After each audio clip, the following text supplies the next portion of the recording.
All right, folks, welcome back to the Property Couch podcast. And my question to you is this: what does Noel Whittaker, restrictions on lending, and abolishing negative gearing all have in common, Ben? They headline today's show. What are we covering it, Ben? Oh, Bryce, we've got a heaps to cover. And if you hang around right to the end, question number 3 is one of my top 5 questions I've ever been able to answer. So I'm super excited by that. And then, Bryce, the Victorian government, clueless, at it again. And what's making property news? I am ranting about basically the crisis that is the rental market in Victoria. Ooh, got to hear that, folks. And did you hear what Ben just said? The top 3 questions he's ever been asked on the show. Let's rip into it now. Welcome to the Property Couch, where each week you get to listen to 2 of Australia's leading experts. Bryce Holdaway, co-host of Location Australia on Foxtel's Lifestyle Channel, co-host of Escape from the City on the ABC, and partner of Empower Wealth Advisory. Ben Kingsley, chair of Property Investors Council of Australia and the founder of Empower Wealth Advisory, named the 2018 and 2019 Property Advisory Firm of the Year. Stay tuned as they bring you the insider's guide to property, finance, and money management. All right, folks, welcome back to the Property Couch podcast, and welcome back to you too, mate. How are you? Mate, I'm feeling good. Excited about today's show. We haven't done a Q&A in ages. No. So looking forward to unpacking some of those questions. And Ben, on the back of a couple of episodes where we focused on the negative gearing debate, first of all, what are the total insider's guide to negative gearing, and then obviously what we think will be alternatives to that. So that's been good. But there is also another question today that one of our listeners has sent into us, Ben. So we're going to tackle that in that family as well. But just wanted to remind everyone that the presentation that we did live a couple of weeks ago, the team have put together a PDF for that. So you can, if you want to get access to that, all you need to do is go to thepropertycouch.com.au/negative gearing, Ben. Negative gearing, or one word, or lowercase, and you can download the entire presentation. You can see a lot of the detail that we went into to uncover that. So I reckon if you are a property investor, you'd be mad not to have that as a resource, and go and check that out as well. So number 1, Ben. Number 2, Stiggy tells me we have 1 spot left. We've got some incredible stories coming up in the summer series, Ben, but there is just 1 spot left. Ooh, only 1. It's effectively the final shout out to anyone who has got a little stirring in their belly, Ben, when they hear me say that. Go, oh, I did think that I was going to tell my story this year. Well, this is the sign. You need to act on that sign. So if you go to thepropertycouch.com.au/my story, leave your details there.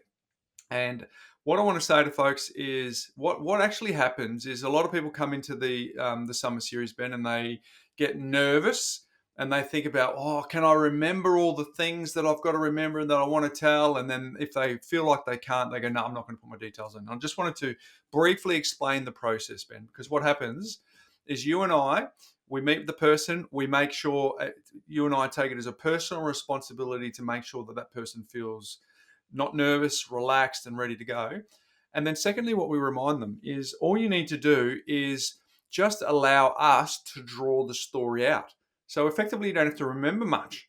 All you got to do is have a very clear sort of intention on what you want to share with our audience. And then because you and I have been doing this for a little while, Ben, and we're quite proud of the fact that we can draw those stories out, it can take away any of the anxiety that anyone might be feeling, because it's just simply turning up, let you and I draw the story out of the person. At the end of it, without exception, Ben, everyone goes, oh, that went really quick. Oh, that was easier than I thought it would be. I wasn't as nervous as I thought I'd be in the end. So all of that sort of stuff. So any views on that, Ben? Yeah, well, it's just a conversation on your life, and you know your life better than anyone. So if we're just having general conversation, you don't have to swat and get all it's just like, we're just going to have a conversation, ask you a few questions, and you'll know the answers because it's you. You know the backstory. So there's no difficult questions as part of that. So, and that's what makes it authentic and natural. And so that's what we're trying to do in terms of that. And obviously the benefit of that is it shares to our community another story, another validation, another success pathway, another transformation that's happened. And that's what we're all about here, is transformations. So 1 spot left, folks. Is that you? I hope it is. If you've got that feeling, I'd want you to go there, thepropertycouch.com.au my story. Leave your details there, and you get to chat to the Stig, Ben. You get to, at the very least, have a conversation with the Stig and the team of the Stigs that we've got going on here at the Property Couch. Okay, my Mindset Minute theme today is a bit of an ouch, Ben, if you let it land. But I want everyone to imagine they're playing a game of Monopoly. Yep. And here's how you play the game, right? You set up, you've got your initial money that you receive, and all of a sudden you roll the dice, Ben, and this is all that you do for the entire game. You never buy any assets or investments that generate income. All you do is just go around the board and just went around collecting the $200, giving your money to the rich and trying to stay out of jail. This is how most people live their life. Talk about ouch. If you clearly, Well, Ben, we've spent the large part of our life trying to accumulate as many appropriate assets as we can to achieve our North Star goals. But for those folks who are listening to this who are not taking action, unfortunately, that may just describe your life. And when it lands, and it was a quote I got here from David Henning, when it lands, it could really sting, Ben. Yeah, it does. I mean, it's ultimately trying to avoid paying the rent constantly. Now, we're not saying you need to. I mean, the game of Monopoly is obviously the person who bankrupts everyone else wins the game. So it's not how I would like to see life. But certainly having a property that you can live in that you're not paying rent on, and maybe having some investments along the way that also provide passive income is the message that we're trying to convey here. We certainly don't want everyone to own the board. And send everyone broke. So, but it's a good message. It is a good message that don't just go through life in thinking about, right, just living. You've got to plan for the future. And ultimately, you want your money working harder for you. And I think that's the takeaway for me in that nice little story that you just told, Bryce. Play to win, folks. Don't play to avoid losing. Play to win is the way Play to to go. win. Hey, Play to Q&A day today, Ben. We've got 3 Ripper questions that we want to go through. Yep. The first one is from Jai, and he's asked us for thoughts on Noel Whittaker's path. So, Ben, back in episode 501, you and I got the great privilege of talking to Noel Whittaker. We did. About his life story. It was something that we'd wanted to do for some time, and we're really grateful for the fact that he came on. And interestingly, his story has been one of the highest watched videos that we have on our YouTube channel as well, Ben. So clearly, this man not only has a brand in the marketplace for what he stands for, but he's clearly got a lot of people that are interested in what he has to say. So we got this question from Jai that said this: thoughts on Noel knocking property as an investment when that's your whole philosophy, and in brackets, and our whole retirement plan. So, Ben, I thought that was a good question from Jai because I think it's worth addressing because some of our audience that listens to us is clearly clients of our business. So I think it'd be worth addressing this. But I think the overarching thing is like nothing to fear here. It's a very balanced approach that we're going to take today on how we relate to Noel Whittaker's approach. But Ben, how do you want to kick this off? Well, firstly, I want to acknowledge Noel as one of my heroes, right? I mean, I remember reading his first book when I was 16 years of age, and it put me into a mindset of understanding the power of compound and how you can sensibly invest, and then over time that investment continues to keep growing and growing and growing. We've waxed lyric about Warren Buffett's multi-billion dollars of wealth that he's created, the hundreds of billions of dollars. And he's, remember, about sort of 10, 15 years ago, he gave 32 billion of that away to the Gates Foundation. And yet here he is again with the power of compound continuing to grow. So I think firstly is Noel's absolutely a hero in terms of the fundamentals and foundational principles. As I've always said, residential property is an asset class for me that does allow me to control the asset. And I'm ultimately focused on the land appreciation that's going to occur over time, as well as the rental income that I'm going to get off that property. So if I'm going to accelerate my wealth creation journey, I don't really like leveraging into the share market because it's volatility. So I like to leverage into a marketplace that has less of that volatility. And we've talked before in terms of that recent episode, the live episode we did around elasticity in terms of demand, it's very elastic. It can change very quickly. Supply is very inelastic, takes a long time to change, and that works in your advantage to sort of get through any sort of black swan moments or events that occur. Whereas in the share market, that can be extremely volatile because it's liquidity. But Noel's story is one of his own experiences, and he shares those. We haven't had an extensive sort of understanding of Noel's full property journey, but he gave us some clues. He's done some development, some subdivisions, some commercial, and not all of them have done well. So he's been stung and burnt on a couple of those experiences. And he also talks about his property that he had on the Gold Coast, his apartment that he had there in a high-rise apartment. And so ultimately he still made money of that. I still think he bought it for 500 and sold it for 750, but that's over a period of time. But the point he's made is that, ultimately he's potentially had better successes in the share market. And as someone who talks about, as a financial planner, they're predominantly trained on talking about investment assets as opposed to resi property. So I just think that there's a recency bias and certainly a bias in terms of his experiences that he's had. And loss aversion, remember, we experience loss 2 times greater than we experience a gain. So those sort of things conspire to Noel's mixed views when it comes to residential property. But imagine this. I want you to imagine this on the grand final day, AFL grand final day, 2 years ago. The winner and the loser was defined by 4 points, Ben. And sadly for this story, the upside was for your mighty team, the Mighty Pies, but Brisbane lost the grand final by 4 points. Now, Ben, fast forward 12 months later, Collingwood didn't make it anywhere near the finals, but that's not the point of my story. Brisbane, the runner-up the previous year, actually took out the main prize. So, what would that mean if Collingwood was to win the premiership every year for the next 20 years? That would be torture for a whole range of reasons. I quite like that. I don't think it'll be torture for me, but I thought that would inspire you. But the point is that it would become a very boring game, and it'd become a very frustrating for anyone to consider in following any other team other than Collingwood, because clearly they just win all the time. So the point of the story is this.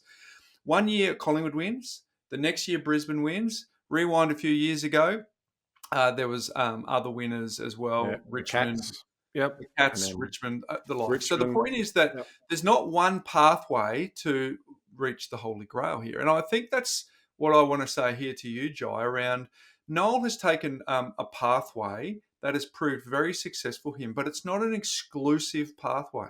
It is a pathway that worked for him, for his risk profile, for his goals, and for his time in life. And the reason I say his time in life, because Noel is in his 80s, Ben.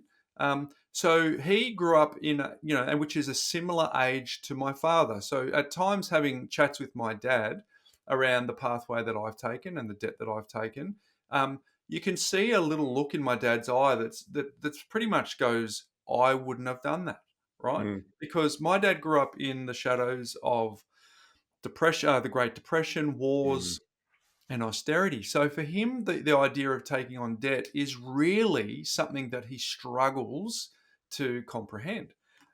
And if I grew up at the same time as my dad, in the same era as him, being exposed to the same things that he was exposed to, who knows, I might have exactly the same view around debt.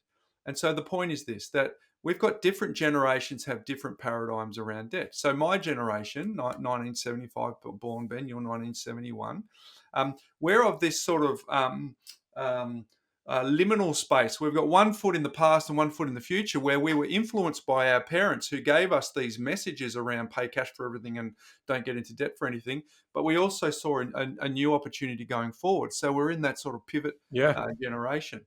And I think that's something that you might want to consider here too, Jai, overlaying on Noel's story. Perhaps his view around debt reflected the period of time. And a lot of the time when he was going into his path, and to Ben's point before, we don't know specifically Noel's exact journey, but in terms of leverage, he may not have got into a lot of leverage to go into the superannuation path and the shares path that he took. So that's number one. Number two, he built a career around being in the financial services space, the financial advisor space, which largely had a lot of rules around whether or not you could advise clients about getting into direct residential property. So again, had regulations around choosing a certain pathway. So a personal preference overlaid with a professional preference, overlay with a time in life that Noel was born, all might have conspired to him going this path and saying this path doesn't work. Now, historically, we can tell you that residential real estate has done well. It's worked well in our own portfolios, but it's worked well in the clients that we deal and serve with as well. But that's important. Now, the last thing I want to say on this, Ben, is Noel happens to live in a beautiful property in Brisbane on the Brisbane River, which is well above average in size, Ben. And to my understanding, as a Australian resident, he enjoys the greatest taxation benefit known to Australia, which is the principal place of residence taxation exemption, capital gains tax exemption. So the fact that he does live in a beautiful house, which would contribute to his overall net worth, Ben, and does take advantage of the greatest tax. What's the word I'm looking for? The greatest tax subsidy, allowance, the gift. There we go. The greatest taxation gift that exists in Australia is something that needs to be thought about. But Well, I get it. I would so to your point there, Bryce, on that particular example, the longer that his family and their state own that property, let's say hypothetically they own it for another 20 years, I would go as so far to say that if they then sold that property for say $25-30 million, right?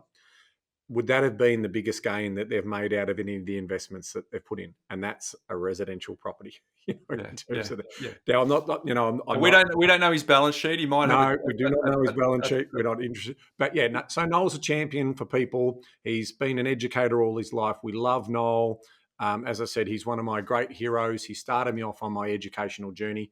But yeah, Noel has had mixed experience with residential property, and he shares those experiences, which is what you want. I mean, if I put it in a business analogy, if I ran sort of traditional film camera and I ran fax machines, like I was a manufacturer of traditional cameras, I was a manufacturer of fax machine, I'm a manufacturer of photocopiers, and I'm in that. So all of a sudden, if I knew the future when I was in the 50s and 60s, I'm going to say, this is the future. This is how things are going to be moved. If I was pre-computer and I was saying, how I get letters moved around, and then all of a sudden I've got internet, and now I can do an email between computers. Yeah. I mean, all of a sudden I feel like that's the future. Now we're moving, we'll move originally from emails into other forms of chat, fast chat. So things change, right? And to that view, but I tell you what isn't going to change is people have to live somewhere.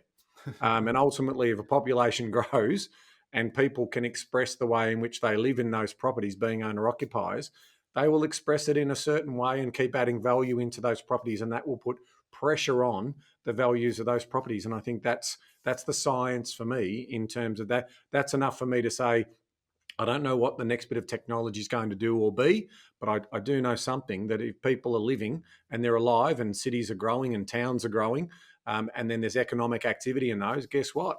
It shows up in the land values, irrespective of what sort of tax structures we have. That ultimately improves. And, for those people moving there and starting their lives there, we can charge rent for those people until they eventually, hopefully, move into their own homes as well. And that's the story here. And residential real estate is generally the biggest signal of our personal wealth, bar none. There's lots of people who drive around in cars and nice planes and everything, but there was a recent documentary series on the ABC, Ben, around the Murdochs, focusing on Lachlan Murdoch. Yeah. Did you see that? No, I haven't watched it yet. It's sitting there in my to-do list, but I haven't had a chance to watch it yet. The third episode shows that he's got this incredible estate in Los Angeles. I think it's in Beverly Hills. It's over $150 million worth of value, Ben, and it's a presence. It's a status. It was a signal to the community that of his status in the world of business. That's a residential property that even these people who make an enormous amount of money through business still want to show it through their correct residence. So there you go, Jai. Hopefully that helps you with our thoughts on Noel Whittaker. It's very clear. We think he's a legend. We think he's chosen a different path to what we talk about. And like football teams who some years win and others don't, we feel like there's room for everyone to have a seat at the table with different philosophies and pathways to get their own North Star which is important to them based on their own risk profile. Question number 2, Ben, comes from Ash. It requires me to read a little bit. This wasn't a speak pipe question, so it was came through our customer service. So regulatory limitations for borrowing capacity assessment. So strap in, I'll try and get this out as quick as I can. Hi guys, love the show. Thanks for all the great information and value you provide to the community. My question is on dealing with regulatory limitations around income when being assessed by lenders for borrowing capacity. I currently own 4 investment properties and I'm in the process of looking to purchase a 5th. All of the existing properties have done well with appreciation since they were purchased. So I have about 200,000 of available equity. And the properties in the area that I'm looking at are around the $500,000 to $600,000 mark. So I'm theoretically well covered from a deposit perspective. My employment income is around $200,000 a year gross, and the investment properties that I have are returning between 7 and 8% yield against their current value. Other than the investment properties, I don't have any additional lending or personal loans, and our primary place of residence is provided by my employer. So our family living expenses for myself, my wife, and our 3 daughters are relatively low, and we have a reasonably well-managed budget that we track.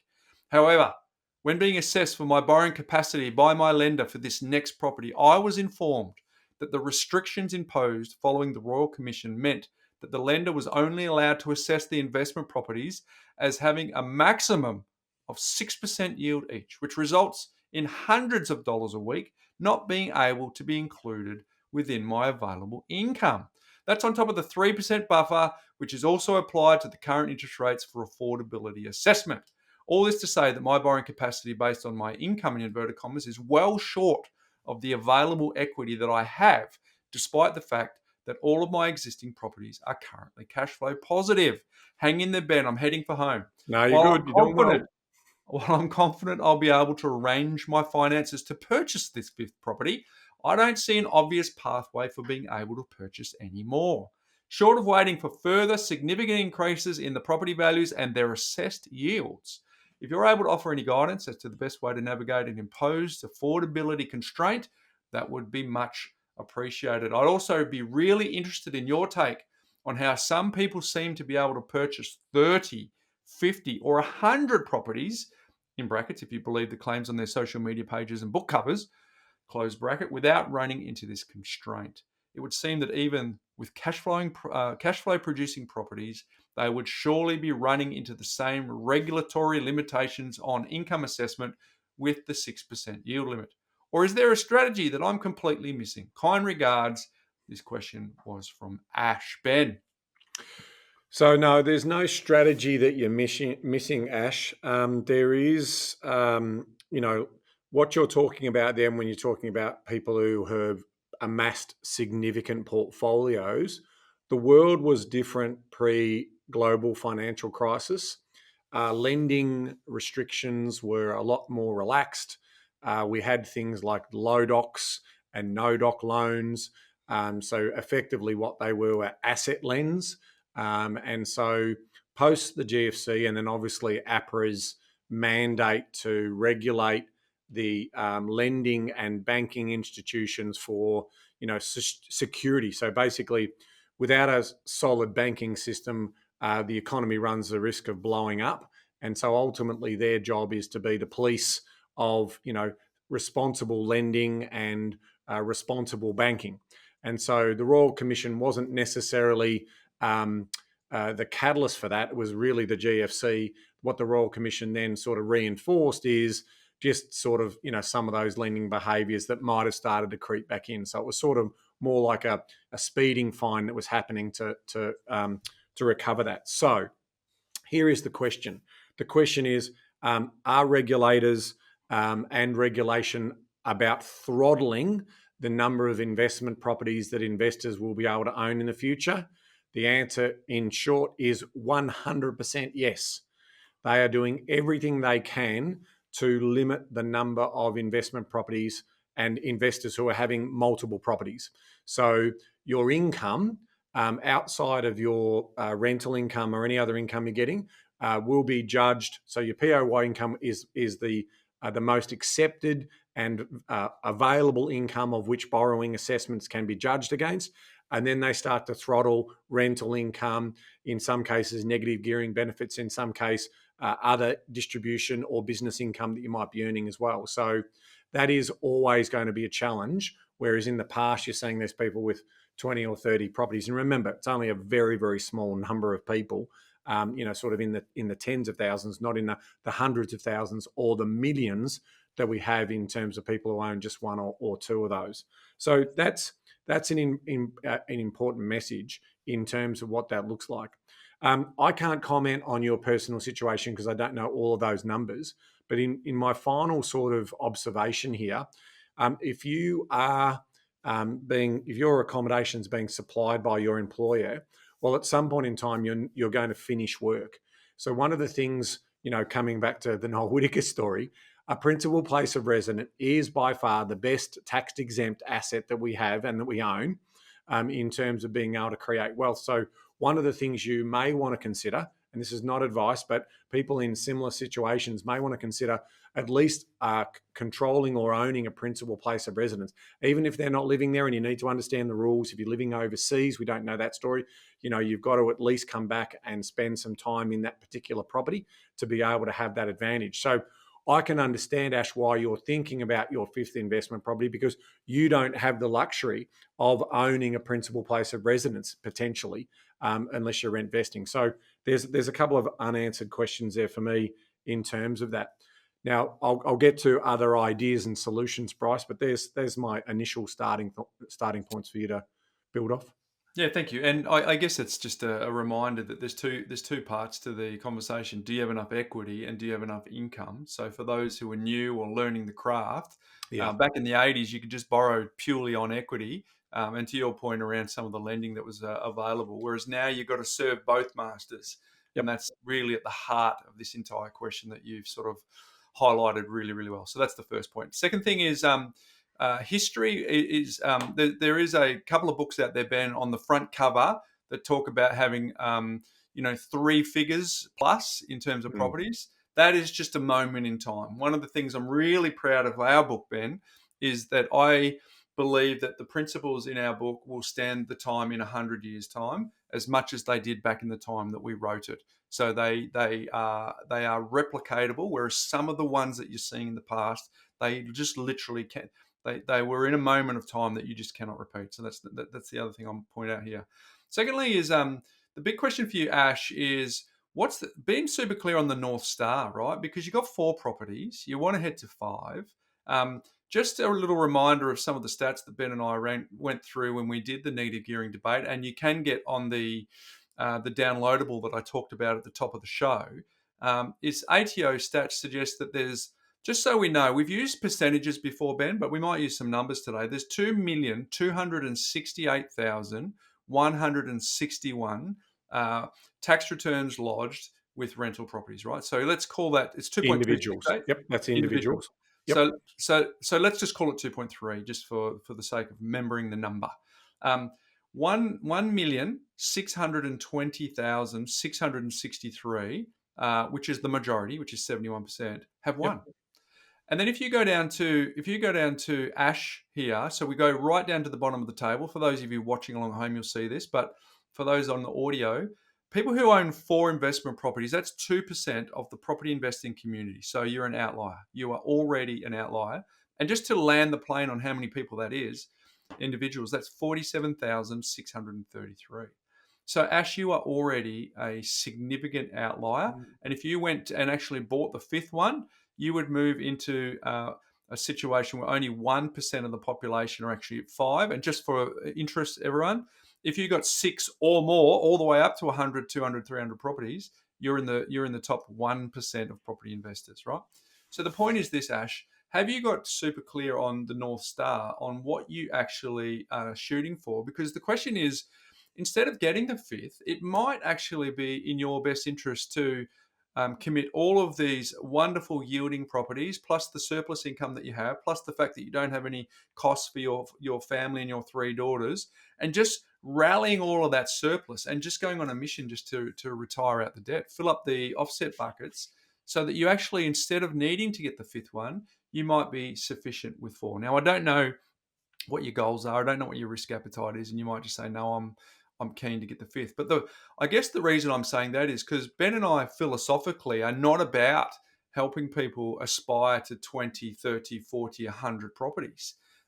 In fact, we're part of the debate around negative gearing that there should be some form of regulation that gives incentives and advantages to the people in the early accumulation build. But when people have ambition for larger portfolios, well, then maybe they don't get significant incentives to help them over and above what the other people get. So, we're firmly on record as saying you don't need scores of these properties, and for a lot of our clients, they generally only need 2 or 3, Ben. So just being clear on the North Star, because the goal here is to buy back your time, not have the most properties. And the reason I say that is because the amount of times, Ben, that I've spoken to someone, and you would be similar, where they go, I've got 20 properties, and they go, I just wish I could sell them and hold 3 or 4 really good ones, because we're not suggesting that investment property is bruise free. Sometimes there's a tenant issue. Sometimes there's a repair that you need to attend to. Sometimes they happen at the same time. And so the complexity comes when you have a ton of these properties that you're trying to manage over time. And ultimately, in some cases, for some of those conversations you and I have had over the journey, the person has actually lost sight of what they were doing it for in the first place, which was to buy their time back. So that said, Ash, a couple of things. One, are you clear on you need more? If the answer is yes, you need more, then clearly you're going to have to look outside of your current circumstances, which could include exploring whether there's opportunity for you to buy within your self-managed super fund, for example. Because when a lot of people hit borrowing capacities in their own name, they often pivot their attention to that vehicle as well, Ben. So throwing back to you, but there's a couple of things there for Ash to think about. Yeah, there is. And for our younger sort of 20, 30-year-old audience who are on your educational journey around investing more broadly, when I was young, I had this fantasized aspiration that I'd love to be the next Warren Buffett, like most people in that particular space, right? And so when you're learning about these types of things, you are naturally attracted to the likes of books that showcase 0 to hundreds or whatever that looks like, right? Or the next millionaire or whatever that looks like. Now, that is by design from a marketing point of view. We refer to that as envy sells, all right? So the idea that I can pick up a book and I'll have all the secrets revealed to me around how I'm going to become a multi-millionaire. That's their marketing strategy. So even some of the podcasts and all that are out there today who are really bullish on, teaching you how to get to your first 10 and then your next 20, make no mistake, that's in their best interest, because coming back to the point about the income that they need to buy their properties, those people are earning in excess of $500,000 to probably $1 million, in some cases more than $1 million in income, which is allowing them to do their next transactions. So their actual business income is not, their ability to continue to recycle rental income to continue to keep acquiring properties is actually false. Where they're getting their money from is from the books they sell, from the courses they train you on, from the revenue that they're getting from their business. So Bryce and I also made a conscious decision when we started this pod that even though we realize we're going to potentially be boring, and we're not going to be the sexy selling podcast that sort of teaches you how to go really hard and all of that type of stuff, that's because also theoretically, back to the point around this negative gearing story, we simply can't have 1 million people that own 5 investment properties each. I mean, that sort of number will absolutely rob the people from being able to own their first home, right? There is a critical mass that will eventually artificially inflate the number of rental properties that we actually need, and it'll starve the ability for first home buyers to come in. So we've always advocated for 1, 2, 3 good properties as supplementary to your super contributions, building up that wealth base that gives you financial freedom, right?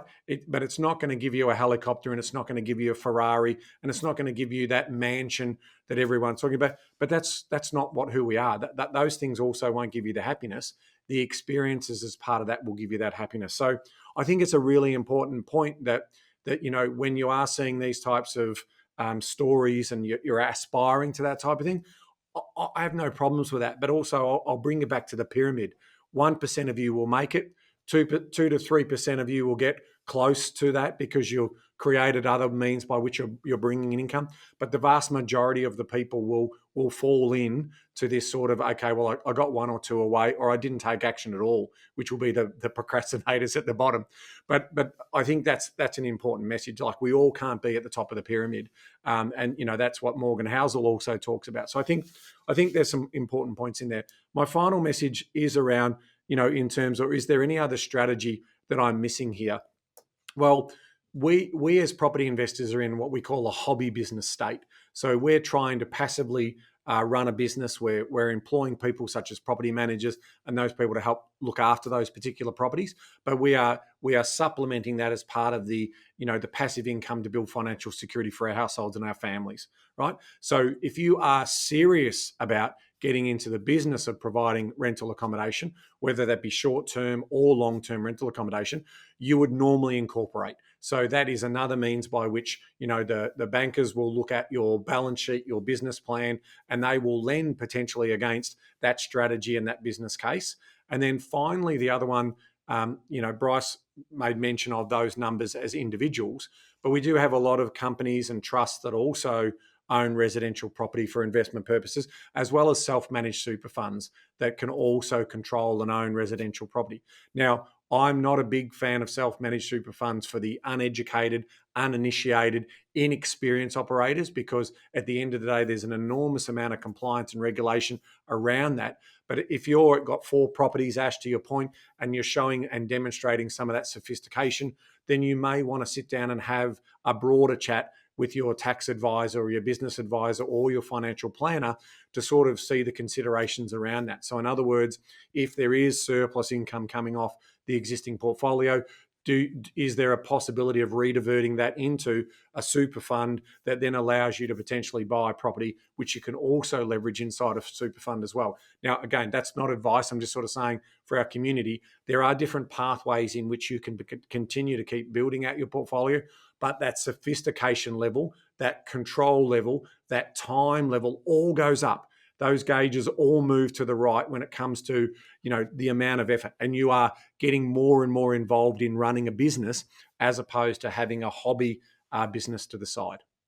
Well said, Ben. So I guess in rounding that out, you can think about it in terms of as an individual. You can think about it in terms of in SMSF, or to Ben's point, if you want to take this seriously and move from, the investment definition of unsophisticated to the investment definition of sophisticated, you might want to incorporate and then go and play the game in the bigger game under a company umbrella as well. So there's your 3 sort of, lanes to think this through, Ash. Great question. I think it's great question. The audience an opportunity to see what it's like for someone who is climbing up that property investment ladder and playing different games of chess and seeing what potential glass ceilings that people do hit when they start to get to that level. So good one, Ash. Let us know if there's anything else you'd like us to cover. Hey, Ben, the third question here is from Jim. And the arching title for this is Why Australia Loves and Hates Negative Gearing. Ooh, Jim, you've intrigued us. All right, another question for me to read out. Hi, Ben and Bryce. I'm a big fan of your work and the podcast. Your focus on empowering the community with knowledge about the property industry and sound financial management skills is fantastic. Well, thank you for that. Appreciate it. Ben, a shout out also to the very important work Pippa is doing. Couldn't agree more that the property investment industry needs regulation as soon as possible. Little side note there, Ben, you're also doing stuff with Picker as well as Pippa. So on to my question, or rather a topic I'd love to hear more about on an episode, negative gearing. As a property investor in Australia, I'm going to say something controversial. Negative gearing needs to go. Wow, that is controversial.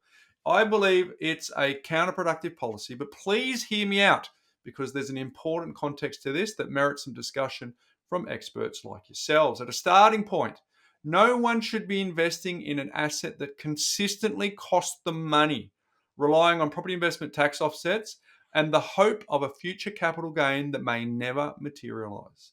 I've heard the justification that negative gearing is just like any other business where investors should be able to offset financing costs. But in my view, this logic, Ben, is flawed. In a typical business, debt is used to acquire assets that generate positive cash flow and can be paid off. No business willingly takes on significant debt with the expectation of enduring ongoing cash flow losses in the hopes of one day realizing a capital gain. If someone approached a stock portfolio this way, we'd call it speculative and reckless. So why should property investment be any different? Negative gearing is also a global outlier. In most, in brackets, but admittedly not all, other countries, property investors do not expect or accept being cash flow negative. Yet in Australia, this has become normalised. Why? Because the cost of holding property, largely driven by taxes, rates, and other overheads, is extraordinarily high here. And this, in my view, is where the industry needs to be focusing more attention and policy thinking. That said, I agree with you that abolishing negative gearing in isolation would cause significant disruption in the already fragile rental market. If investors were to exit the market en masse, as many predict they would without negative gearing, the result would be catastrophic. Rental stock would shrink and rents would surge even further. Therein lies the real dilemma. Negative gearing has become an essential feature of Australian property investment precisely because of these inflated holding costs. You can't get rid of one without addressing the other. The current structure of property taxation and regulation in Australia has made positive cash flow investment nearly impossible. All right, I'm heading for home, folks. Take the inability of landlords to pass on council rates to tenants, despite tenants being the direct beneficiaries of council services. This issue barely gets a mention, almost as if the industry is suffering from Stockholm Syndrome. Wow, big call. Another significant factor is the imposition of extremely high state-level land taxes, in brackets, especially for those investing through a trust, close brackets. Again, hardly discussed, despite this tax being a major contributor to the unsustainable cost of holding property. Meanwhile, negative gearing in isolation is always front and center in the debate. These issues are ripe for reform. Unfortunately, state governments are drunk on land tax as a source of revenue and have little incentive to remove it.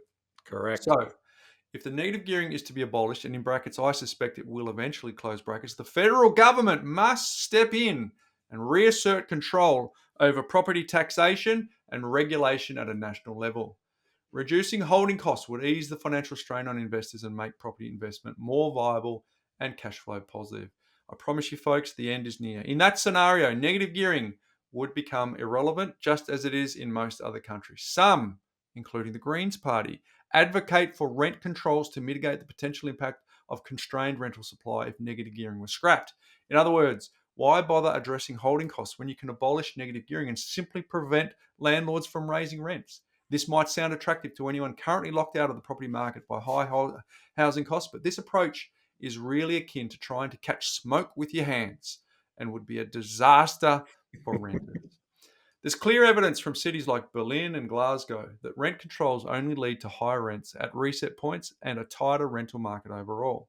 It would be also deeply unjust to impose such controls after decades of government policies encouraging and incentivizing private property investment as the primary solution for rental housing, with governments effectively outsourcing and are stepping away from responsibility themselves. So here we go, the final bit. The negative gearing is symptomatic of a dysfunctional and inequitable property market. But advocating for its removal or retention without addressing the issue of holding costs is a bit like rearranging the deck chairs on the Titanic. It misses the bigger structural issues threatening the whole shebang. That's quote unquote, Ben. What's needed is a comprehensive overhaul of the property tax system and a rebalancing of investor incentives to align the market with sound economic principles, which will help to protect rental availability and affordability. Isn't this where the industry should be focusing the debate? I'd love to hear your thoughts on this, particularly if you think I'm off base. And as I take a breath, Ben, take it away. Jim, what a fabulous question. It's rocketing up into one of the best questions that I've ever seen delivered on this podcast. I would love to sit down and have a beer with you and talk through the critical thinking that you've done here, because it's very clear that you have a very good understanding of economics and human activity and human behavior and how incentives do affect markets. And to your point, you can see that there is a pathway forward where potentially we may not need negative gearing and we may not need some of those other types of incentives to make the system work. There is, unfortunately, a couple of problems in that respect. And one is the political will to reboot the entire taxation system in this country, including the debate that we obviously shared last week around reforming the capital gains tax exemptions that principal place of residence get. So to your point about being drunk, not only on land tax, but they're also drunk on stamp duty revenues. So when a state, in most cases, relies on 40 to say 53% of their total revenue take relating to property taxes in some shape or form, the system is completely stuffed. And in terms of when 44% of the cost of a new land and house to be built on that land is taken up in taxes, state taxes, the property system is stuffed. So they are the principles that, again, I'd love to sit down and have a long conversation with you to sort of see where we would find some of those solutions. And this in lies the question that I want to explore with you, Jim, and to also help our community have some slow thinking about this. What we've got to understand about this great country of ours is that when we colonised the country and when we basically saw that this great southern land had an enormous potential to be one of the greatest countries in the world with some of the highest standards of living associated with that and with an enormous amount of opportunity. Post the First World War and then also the Second World War, the country decided that it needed to have a greater population, right? To obviously realise and increase those living standards, we needed to have workers to do the jobs to create the nation.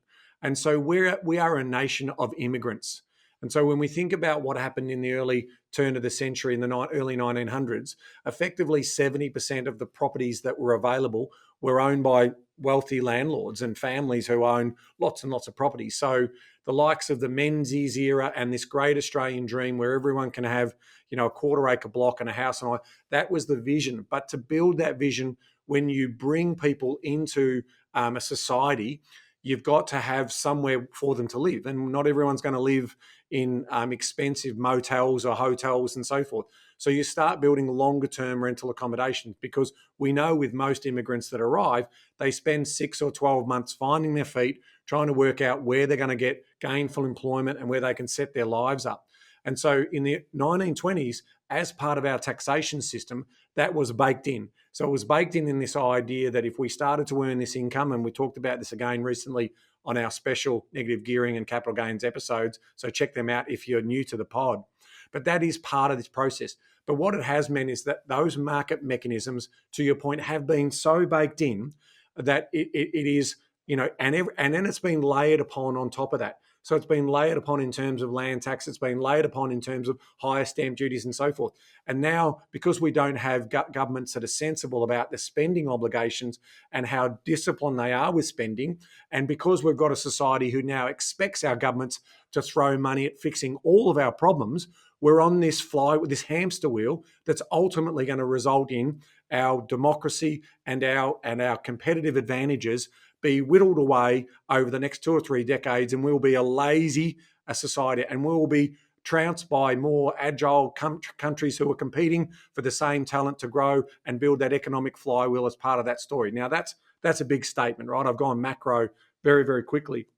But let's bring it back down to micro, Jim, and in terms of some of the conversations that you raise and the points you raise. One of the things for me is that as per negative gearing and as per what we heard in Ash's story, if we don't have that higher income, we don't have that borrowing capacity. And that can sometimes rule us out. So if I'm a nurse or a school teacher or a police officer or a fireman, and I've demonstrated that I want to do services to the community in a social good, so I've chosen a social good career as opposed to potentially a personal career that I'm all about earning as much money. This is one of my chances to be able to build wealth and build a financial security for my family. So if we did adjust negative gearing for those lower income earners, their chance of actually getting into the market and building wealth is also compromised.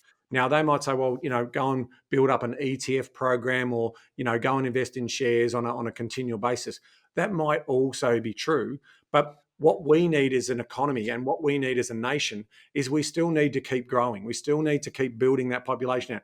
And I hear all of these people talking about, by bringing more people in, it just keeps wages down. Which has some merit to a point, because ultimately lower wages means lower inflation, and that's normally good for a society. But it also means, in terms of reaching our full potential, we create jobs, and we need people to work in those jobs.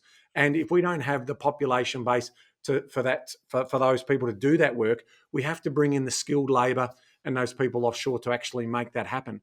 And so we're always going to need rental properties. We're always going to need, in my opinion, it's around the 25% of properties across the nation, to allow for that human mobility and that economic movement. And so when a city or a town or that has their opportunity to have a prosperous couple of decades, they need those workers, but they're not going to come in and just buy a house outright. So, the businesses then turn and say, where can I find that rental accommodation? And it's not there. They have to put them up in hotels and motels, and all of a sudden that doesn't become economically viable. And so they don't start those projects. They don't make that investment that creates those jobs. So it really is important that we get that balance right. And so if we can find a way of creating the tax revenues that we need to sustain our society and keep law and order, as well as education and health services, they're the big things we need, but that comes off building the economic pie. So I'm always a believer that, through human motivation and necessity being the mother of invention, we will find ways of building better homes. We'll find ways of reducing some of those costs. But taxes and charges, they don't get reduced because the governments are really inefficient and they always overspend on things. So that's why, Jim, I'd love to sit down and have a beer with you and sort of unpack this story in more detail. But they're the sort of things that come to my mind around that. And again, to your point, if we don't have, those negative gearings, those subsidies that we get, then we are going to have higher rents. So in other words, if I can't cover the cost of running that business, I'm going to move that. So to your point around those international countries, there's huge rental black markets around the world where there are rental freezers or rental caps, right? They're just black markets are created because ultimately, it's just unviable for those businesses. So if it's not being subsidized, then ultimately rents will go up. And then that's the alternative of not having negative gearing, is your supply will go down. And of course, the businesses will then say, well, the small rental accommodation business will say, well, I need higher yields to make this viable, because if I'm not getting an overall return of 7 or 8%, I'm just simply not going to invest in this market. Because if I can get 6 or 7% in the stock market, and I can only get the same, or if I'm getting 5% in the residential property market, you're not going to get that investment. And so that's the consequences of not then getting that capital investment in and then having that rental stock. And then, okay, if that stock's not available, it's up to the government to provide it. If they're providing it, means higher taxes for all. So these mechanics and these mechanisms are delicate in terms of when you're pulling different levers and releasing different levers, there's going to be some certain consequences that we think we understand, but there's also going to be some unintended consequences associated with that. So a brilliant question, and I really thank you very much for it, Jim. Yeah, well said, Jim. Well covered, Ben. I think our thoughts are pretty well documented over the last couple of weeks on what we think the unintended consequences of what Jim is suggesting are. So we probably don't need to rehash those, other than to point people back to the last couple of weeks and really make sure you listen to those couple of episodes. I think at the end of the day, we obviously need to have peace that political terms are short. You at the federal level, it's shorter. At the state level, it's a little bit longer. But most people are after power, not legacy. And if people came into term wanting legacy, that'd probably be great, because they might come in, make changes that are for the benefit of the whole. They'd lose power, but they'd be happy to dine out on the legacy that they've left. Now, unfortunately, that's not how a political system works. So we will have a continual perpetuation of short-term political thinking, largely because the system is incentivized to do that. So if for any of us to think that that's going to be anything other than that, is just futile. The other thing I'd say is Jim, your premise is on the fact that the whole system doesn't work when someone's actually running at a loss with some future expectation of gain. And so my question to you is, what's the alternative? If someone, let's say we all agree with you that that's true, what's the alternative? Well, we know you can't save your way to retirement, and I'd love to see anyone state an argument on how they could. So number one, saving is off the ticket. Secondly, the pension in this country, I would love our community to see this as it is a safety net. That is it. It should be a safety net that allows you to have a swing at something that is better than just being on the pension. But if you don't have a swing and you're relying on the pension, that is an alternative, but go and do the maths on what that actually looks like. And when you have a growing population base that has to all draw from the same amount of taxation revenue, you'll see that that will go down further and further over time. So I would say to you is, what's the alternative to actually finding a small business like a residential rental provider where you are making losses early in the hope that at some point you will move into a neutral cash flow position, and then you move into a positive cash flow position. That's on the income side, but obviously the bigger game that we're playing is an increase in capital value. Now, I would say to you that one of the richest men in the world, Jeff Bezos, played exactly that game. Early days in building Amazon, it was not for cash flow. It wasn't for dividend. It was all about capital appreciation. I think if you are purely judging him from a capitalistic framework, before we get into moralistic, but if it's just a capitalistic framework, his hard early means that he, from a financial scoreboard level, he has easy later. And I guess that's what we're saying to our community of people and our clients and our own personal portfolios is we are prepared to make losses early with the vision of that future gain. So again, Jim, to Ben's point, great argument. But if we don't do that, what's the alternative? Clearly, shares, crypto, building a business. There's a ton of other things that you could do, but in terms of a risk-adjusted return, I'd argue that residential real estate is the number one. Great argument. Very good. Great questions from our community today. We want to say thanks to you, Jim. We also want to say thanks to you, Ash, and also thanks to you, Jai. Wonderful questions. Hopefully they have benefited the community. But that's not where we're stopping, Ben. From our audience participation, I've actually had someone write into me with a life hack. I love it. Oh, love it. Just for the record, if you've got a mindset minute or a life hack that you want to be featured on part of this show, please let me know. I want to hear it. But this one here is from Damien. Holiday life hack, Ben. Hi, guys. Love the podcast and your genuine interest in helping out everyday Australians. My small way to do the same to improve some lives is to share this little life hack. We currently don't need to worry about leaving our license behind on a trip to Tuscany yet. Thank you for listening to that episode. We are still early on our financial freedom journey, but I have a life hack for the holidays people are taking until they reach the financial freedom point. We, like a lot of Australians, enjoy traveling around Australia camping and caravanning. We do that in a 30-plus-year-old camper trailer, but the setup is on par with solving a Rubik's Cube with a blindfold on. Only the caravanners know what that actually means, Ben. Our team-based approach to setting up camp generally involves my wife taking our 2-year-old daughter to play somewhere far enough away that she won't learn any new words from Dad for a few hours. To add insult to injury, as the hours of setup roll on, hordes of grey, and in brackets not so grey, nomads roll into the caravan park in their new four-wheel drives and $150,000 caravans and are set up and enjoying a drink in 30 minutes. Once we are set up, though, we have a great time and the initial drama and stress is long forgotten until pack up day, Ben. Instantly, all the relaxed holiday feelings evaporate and the mission to pack it all up commences. This is where the hack is. Organise a late checkout with the caravan park. Ooh. It seems to be an almost standard request when staying in a hotel, but no one asked for them at caravan parks. Instead, everyone, in brackets, including the flash new caravan people, close brackets, rush like hell to pack everything up on the Sunday morning and get out by the 10 a.m. deadline. Since we have started doing this, we've noticed a number of benefits. Most importantly, the holiday feeling doesn't evaporate. It's actually relaxing, sitting down, having a coffee whilst watching everyone else in the park in a frantic state, knowing you don't have that time pressure. You can take your time packing up, ensuring that everyone is dry and won't need setting up and dry again once you get home. The benefits don't end at the caravan park either. You avoid the peak hour congestion at the local bakery, the servo, the coffee shop, and can find a park easily as all the campers and caravanners have moved on. The roads home are quieter too. On top of all that, you come away from the trip keen to do another one soon instead of dreading the next time you have to set up again. It's a simple hack that is free most of the time and only costs a couple of dollars when we have actually been charged for it. There's the key.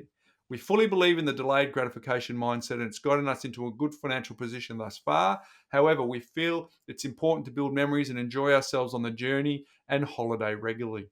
This little hack is the key to us not putting those trips into the too hard basket. So in short, always get the late checkout. Now, I hope this helps some of your listeners that are in their early journey like we are. Sorry if it went on for too long. Somewhere a grey nomad has been able to set their flash caravan up in the time it's taken to read this out.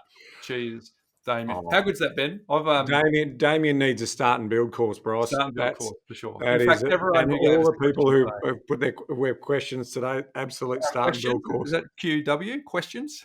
Questions? I thought you had a little wascally wabbit way of saying questions there. So Damien, well played, and Ben. Well played.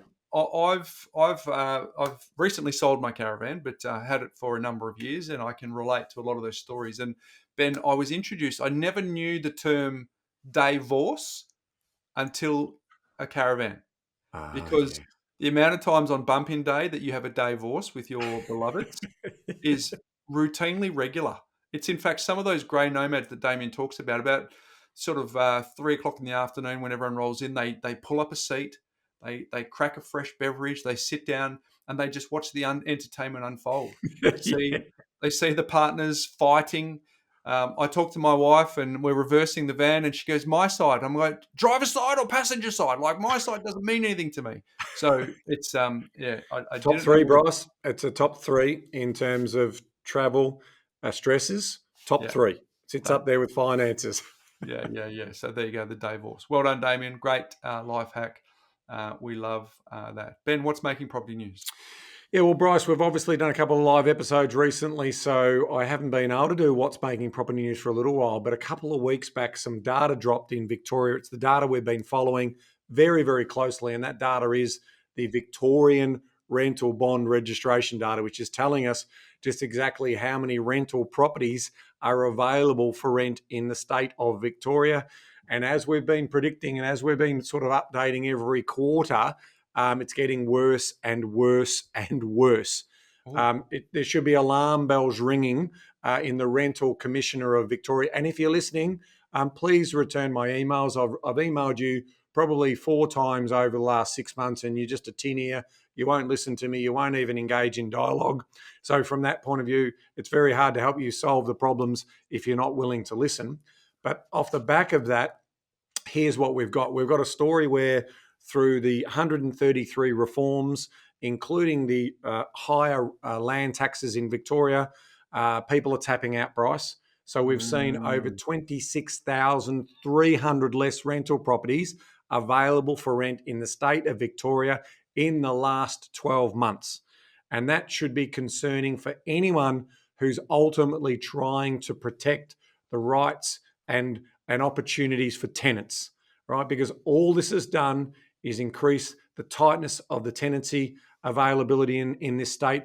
And ultimately, there has been a little bit of a reprieve, Bryce, in terms of higher rents, because we have seen a very strong completion rate, which is the backlog of all of the sort of building program off the back of the stimulus. And we're finishing all of that building program now.